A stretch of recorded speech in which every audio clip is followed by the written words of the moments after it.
For our Monday, Tuesday movement portion of the workout, we're going to have 5 rounds, and the time will change a little bit every round, so refer back to the format of the week video for that. For our first exercise on the steps or on the ground, we have mountain climbers. Body showing our progression, and Alicia showing our regression.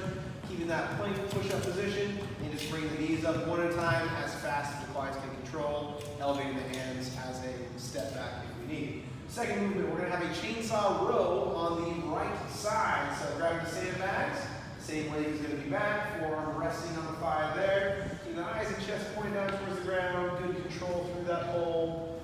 Not a lot of progressions, regressions here, just looking for weight and intensity of the exercise. Cool.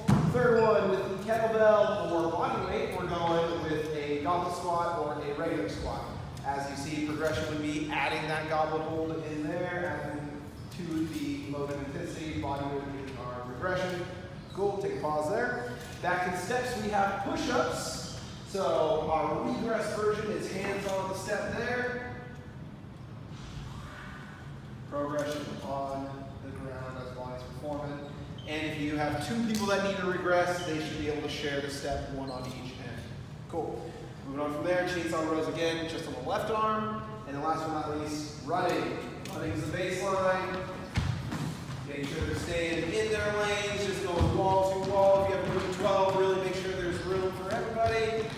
And intensity is dictated by the pace. That's it.